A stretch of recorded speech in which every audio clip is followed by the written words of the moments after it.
Scott, maybe if it wasn't a 2 week break, there might be the inclination to stay with the same lines that were going so well for you when you won 8 in a row before the break, and we don't know, what's going to happen as far as some lineup decisions for Saturday night. But in situations like this, what kind of conversations are going on with the coaches about who to play with who after such a break, and then some of the other factors that go into it?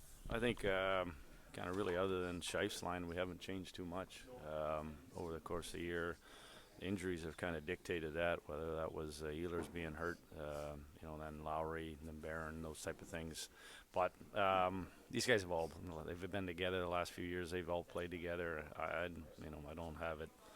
I'm not superstitious in the sense that I got to stick with what was working. It's Adam Lowry's a big part of it. And if he's ready to go, I got to make sure to see if he's 100%.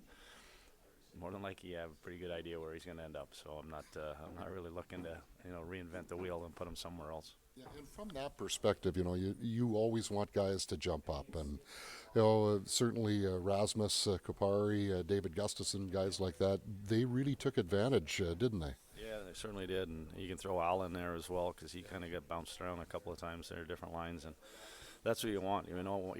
Guys always want opportunities in this league, and then certainly with this team. And then once you give it to them, they have to take advantage of it, and they have to go out and show that that they can play in those situations. We saw it early in the year with our defense when we had a bunch of D that got knocked out. The guys had to step up and play bigger roles, and they did that, and that obviously helped with our success. And like you mentioned, those names, our forward group there, guys have had to play bigger roles, and they've grasped it and done a great job with it. You mentioned that, other than the Scheifele line, there hasn't been a lot of change.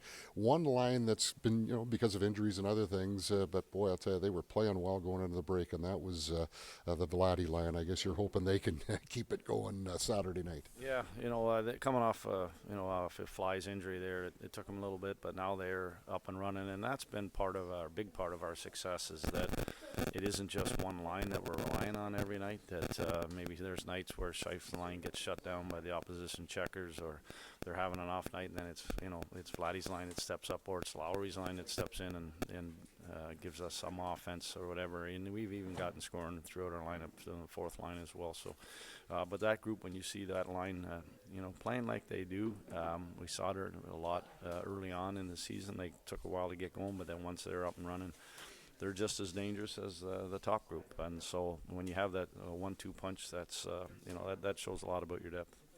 Looks like Mark took a puck to the face near the end, but none the worse for wear, I guess. Buddy Comrie there, he did. I think Combs didn't like those 5 passes in front of him, but yeah, you know what? We're at the very end of the practice, and then it comes up, but he's fine. He just has a slight cut there, but I think the cold weather and the cold puck probably didn't help things either.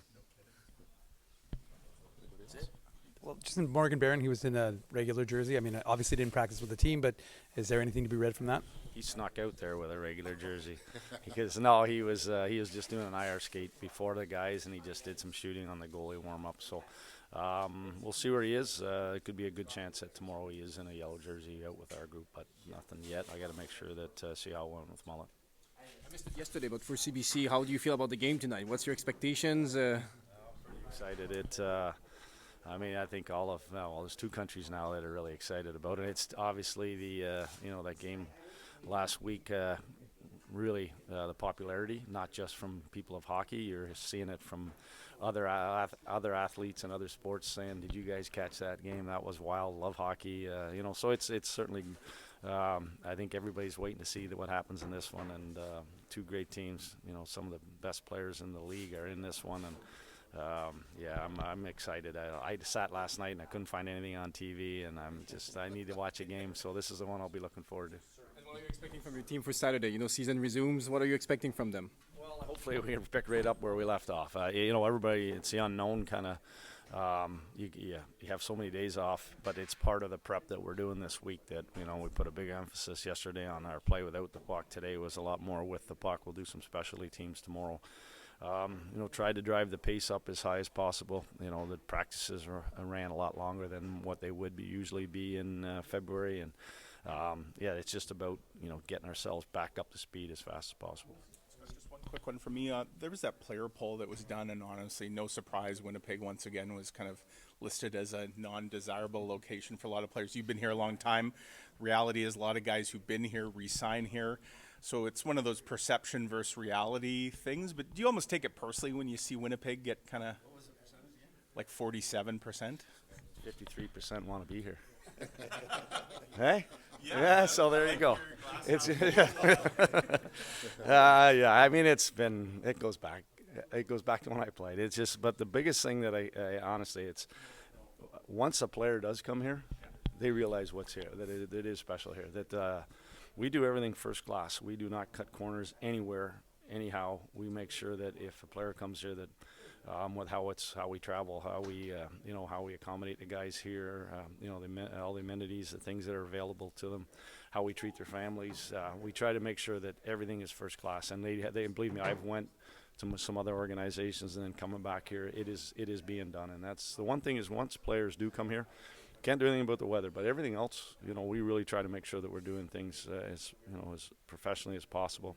The other side about it, I'm not sure if it's because of the size of the city and the sort of the province, is that they spend a lot of time together. Our team spends a lot of time together. They're also out in the public. They're out and around, and they're interacting. So many guys are doing charitable things.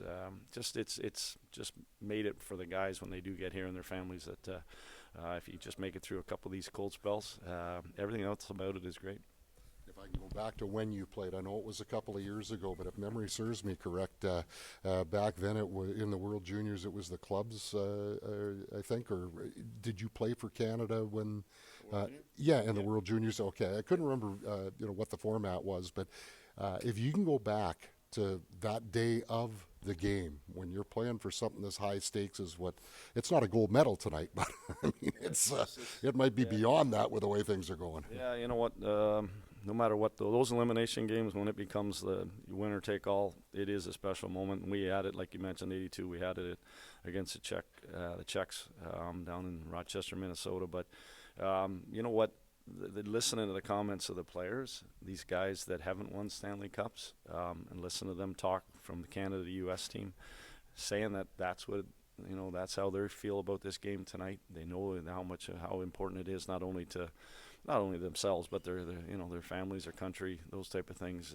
It just drives up the anticipation of the game and the pride that's in each and every one of those players. And you get in these games where it's winner take all, whether you're a little kid doing it on the street or now you're doing it at this level, it's an amazing accomplishment, and you obviously want to come out on the right side of it.